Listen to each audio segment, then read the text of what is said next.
13 years ago, when we moved into our new house, we had to have some construction done when we moved in. And there was a point in the construction where the entire back of our house was open to the elements. Actually, for several weeks, I was, 7, 8 months pregnant with Levi. We had 2 little ones. And so we had these tarps that were kind of taped to the back of the house at night. We couldn't move out and rent somewhere else. And so we were living in the house that was essentially open to the elements. And it was pretty much fine until we heard that there were coyotes in the neighborhood, which happens sometimes in the concrete jungle of Pico Robertson. And I realized there are some challenges to living in a house while you're building the house. And I was thinking about that this week as I was reading Parshat Mishpatim.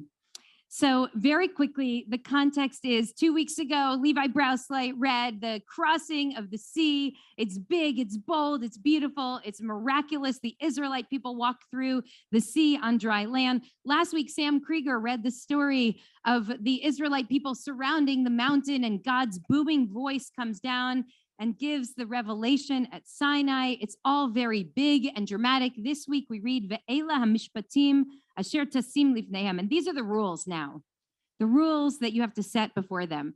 Here are the laws. You're going to build a legal system that will hold people accountable for their actions. If one person strikes another person, here's what to do. If someone's ox gores another person, if someone leaves a pit that's uncovered, and his neighbor's animal falls into it. If someone steals, say you light a fire that causes damage to someone else's property, or you borrow something from a friend and then you break it, what are you going to do? If you find your animals, your enemy's lost animal, what is your responsibility? We have fully transitioned now from the sacred to the mundane, from the fire and the thunder and the lightning, from God's own voice echoing through the desert canyon, to dozens and dozens of laws relating to how to build a just society. And it seems like the Torah is telling us that this is how you translate the most radical lessons of the Exodus, the commitment to human dignity, to freedom from oppression, to radical equality, into a functional society by getting in the weeds and the details. And you might think it's a little bit of a kind of spiritual whiplash for the people who were invited to contemplate the greatest of miracles, and now all of a sudden are really being given the tachlis. This is how you build a society that is fair and just. But when it's presented to the people, they actually don't resist. I mean, you might expect that they would, but they don't.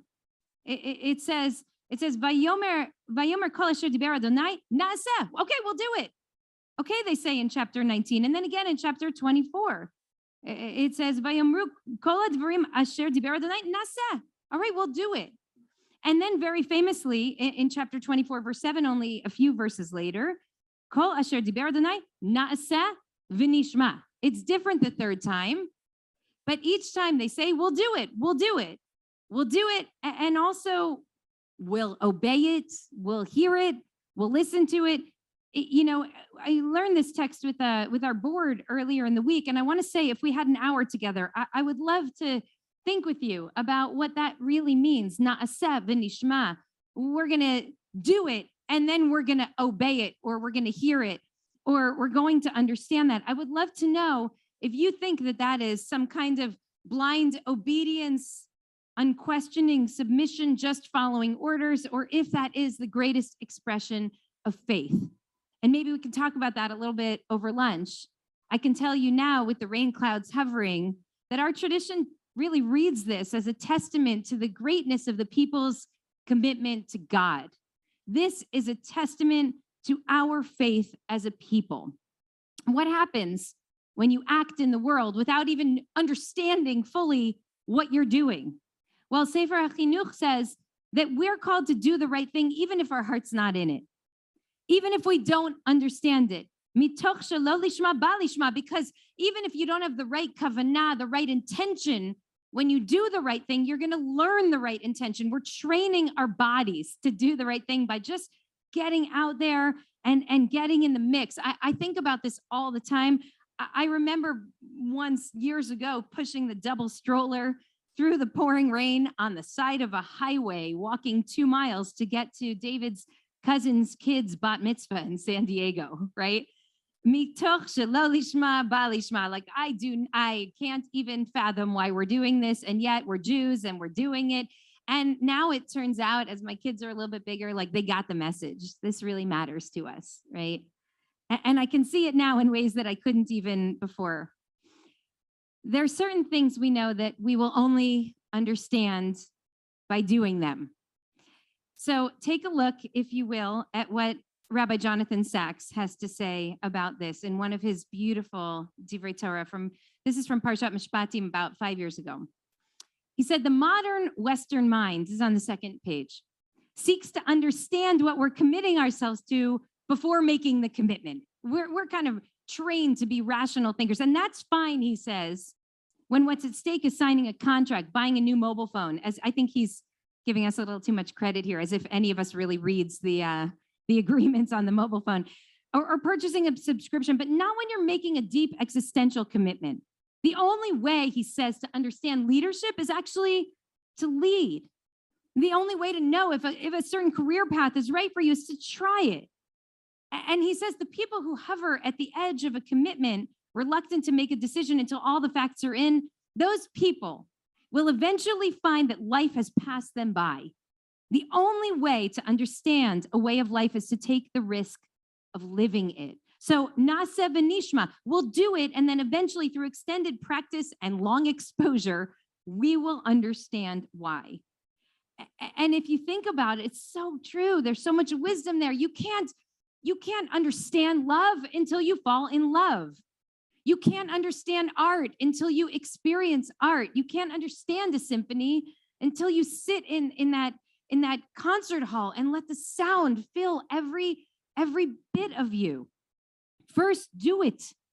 Then later, you're going to understand it. And I bring this to us this week because I want to lift up Lauren Buckman, who we mentioned earlier, our dear friend Lauren, who's back in Toronto, and tomorrow we'll bury his father. Lauren and I were planning on having a conversation at lunch today about his new book called Make to Know. Lauren's the president of the Pasadena Arts College, for those of you who don't know it. He's also the chair of our Capital campaign and a very dear friend and beloved board member. And this book that he wrote, has anyone read it yet? Make to Know? A couple people. Okay. I highly recommend this book. And now you'll have many months to read it before Lauren and I reschedule our book talk. But it's essentially an attempt to upend popular ideas about how art is made. And I know we have a lot of writers here and a lot of artists here with us today. There's this narrative, this myth that we tell about the innate artistic and visionary genius. And instead, what Lauren wanted to do was probe the idea of discovery. What happens to us through the art of making, when we actually start to do the thing before we have any idea of where it's going. And he talks about Michelangelo and how, there's this famous story of Michelangelo that he saw the image in the stone, and then all he had to do was carve away until he could set free the image. But Lauren says that's not what happens to most of us when we create art. Most of us only know what we're even trying to do once we start to do it. And he writes so powerfully, I'm fascinated by the revelatory nature of the creative journey, a journey relevant to us all and one that has significant implications for how we live. Make to Know, he says, is a concept about democratizing creativity and eradicating the notion that this striking part of our humanity, our capacity as makers, is reserved only for the chosen few. And he directly relates it to this week's Torah portion, to Parshat Mishpatim. He says, this is what naseh v'nishma really means. It's not about we'll do it and we'll obey it. It's about we'll do it and then we'll discover it. We'll discover the meaning in it after we've actually put the work in order to be ready to listen, to understand, to discover, we first have to act. But we can't only act. The first 2 times on the front of your study sheet that the people accept it, they just say naseh, naseh, naseh. Only the 3rd time they say naseh v'nishma, indicating that it's not enough just to do it. You actually have to then do the work of discovery, do the work of internalizing and reflecting and considering what you've done. And I've been thinking a lot retrospectively about the trajectory of our community as I've been preparing for this sabbatical. You know, Sachs's words ring so true here. Eventually, through extended practice and long exposure, we do start to understand. 18 years ago, in April, I think it'll be 19 years, Daniel Sokach and Melissa Balaban and Adam Wergeles and Paula and Lynn, we sat together, a few of us, in Melissa and Adam's living room, and we articulated a dream of a different kind of Jewish future. And we looked at each other and said, we just have to do it. But my father required of me before I finished college that I had to take one class in economics because it wasn't enough for him to spend all that money and have me only do the sociology of gender roles and race and gender and ethnicity in American politics. He wanted me to take an economics class so I would be a reasonable, rational person. And I did. And so I was very nervous about our just do it shotgun wedding that night. And I started to think, like, maybe we need to create a business plan. Maybe we need to think about how we're going to have healthcare and insurance for my child, Eva, who is 6 months old. Maybe we need a safety net. Maybe we should start and do something once a month for a year, build some reserves, be responsible the way Rick Brous would want us to be. But I expressed this concern to my friend Simon Greer, who's coaching me. And he said, listen to me, Sharon, if you do not believe in this with every ounce of your being, nobody else will either. And it's going to fail before you even start. And I intuited that he was right. And Melissa and Adam did too. And so we just dove in. And I have to say, we were earnest, we were ambitious, we were a little bit naive, but we were determined to make something happen, even though there was no model for it. And even though we didn't even fully understand what it was that we were setting out to build together. In the beginning, Melissa was calling it smoke and mirrors, because everyone thought we had this whole infrastructure, and we didn't. We didn't have any money. We didn't have any space. At some point, I was the chief rabbi of the Fox lot when I snuck in and would sit in my brother-in-law's little bungalow. This was all built on a hope and a prayer, on blood and sweat and tears, on $180 checks, including from my friend Greg in New York, who every now and then would just send us a check. And we'd say, great, we can pay the rent this Shabbat. We can do another service. This was about the treacherous nature of building a house when you were already living in it, and therefore being exposed to the elements in a way that doesn't always feel safe or great. This is about figuring out how to program and fundraise and budget and hire, all according to our values with no roadmap for success. This was about learning as we went and making mistakes and reflecting and apologizing and pivoting and growing and ultimately becoming ourselves. In other words, we did a whole lot here before we had any idea what we were doing. Na'aseh v'nishma, right? We jumped in and we made something happen before we had any idea what it meant. And it strikes me that it can't be a coincidence that the chapter before Na'aseh v'nishma, we read about the shmita. So chapter 23, verse 10, 6 years you should sow your land and gather in its yield, but in the seventh, let it rest and let it lie fallow. Let it rest and lie fallow. So you sow and you gather and you plant and you reap. You have no idea what you're doing at first, but faith and love and hard work will make something grow. You give it everything you've got. Na'aseh, let's do this. But know well that you cannot plant and sow and gather and reap forever. At some point, you have to pause. At some point, you have to rest and reflect, and that's the nishma. You have to listen and internalize and regenerate. Shmita is the theological and the spiritual foundation for sabbatical. And the assumption is that when you've given the world literally everything you got, you actually need a periodic break from the rhythm. You need a chance to digest some of the lessons that have been learned and deepen your roots as you prepare for the next chapter of your flourishing. Rashbam, who's Rashi's grandchild, says that nasa means we'll do everything you've told us about. And nishma means, and we'll listen carefully for what comes next. Because if we always act and we don't pause to listen, we might fail to discern what's actually supposed to come next. And I realize that this sermon is really more about me trying to convince myself than trying to convince all of you, because you've all been incredibly supportive of the idea of sabbatical, not just for me, but we now have an organizational wide sabbatical policy, and we're so excited about that. That every person who works full-time in the community for 7 years is going to be able to do this. And I'm so thrilled and excited about that. After 18 years of dedicating my whole being, my heart and mind and body and spirit to building and supporting our beloved community, my heart is so full of gratitude for the opportunity to step away for a moment.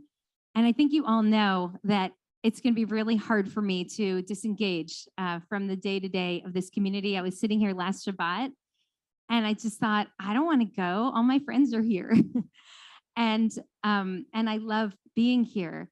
And the truth is, I get really beautiful and kind letters from people around the world who say, in these dark times, I'm so grateful that tuning into Ikar has given me a sense of hope and purpose. But I want you to know that that doesn't come from me. For me, I've had many dark moments in the last many years, but it's knowing that I have to show up to share something hopeful with all of you that's given me the strength and the hope. And so it's very cyclical, it's very relational, it's very dialogical for me. It's going to be hard not to be together with this community as inevitably life and death unfolds, as inevitably there are triumphs and challenges out in the world that we have learned to process together. But I'm really going to try. So my goal in these next few months is to rest and to breathe and to study Torah and to read from the stack of 57 books that I have by my bedside, because I'm super ambitious and I will not put them on the shelf. I want to keep them right by my bedside in case I get to them that night. And I want to tell you that my hope is not to share a lot of the Torah I learn and the books that I read in sermons. I just want it to lead me on adventures of the soul. And I'm going to try to write a book that's been growing in me for a decade, a book that's been rooted in the Torah of this community and in what I've learned from all of you, day after day, week after week, year after year. And I'm going to try to bring that book into the world, having faith in outcomes unknown.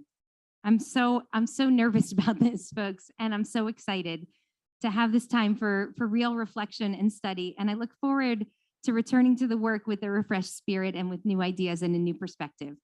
So I want to leave us on this last sermon for a few months with the words of John O'Donohue, who's an Irish poet and has become a teacher of mine, because I think you'll resonate to his words as I have. He says, somewhere in every heart, there is a discerning voice. This voice is an inner whisper, not obvious or known to others outside. And yet much depends on that small voice. The truth of its whisper marks the line between honor and egoism, kindness and chaos. In extreme situations which have been emptied of all shelter and tenderness, that small voice whispers from somewhere beyond and encourages the heart to hold out for dignity, respect, beauty, and love. That whisper brings forgotten nobility into an arena where violence has traduced everything. This faithful voice can illuminate the dark lands of despair. It becomes both the sign and presence of a transcendence that no force or horror can extinguish. Every day in the world, he writes, in the prisons and hospitals and killing fields, against all the odds, this still small voice continues to echo the beauty of the human being. In haunted places, this voice carries the light of beauty like a magical lantern to transform the desolation and to remind us that regardless of what may be wrenched from us, there is a dignity and hope that we do not have to lose. This voice brings us directly into contact with the inalienable presence of beauty in the soul. I really want to thank all of you. I want to thank Melissa and this clergy team and our leadership, our board leadership, and all of you, our incredible staff, and the just layers and layers of support and love in this community for granting me the opportunity to finally listen to the inner whisper. I am so certain that it will lead me to the inalienable presence of beauty in the soul and in the world. And I cannot wait to share with you what I learn when I return.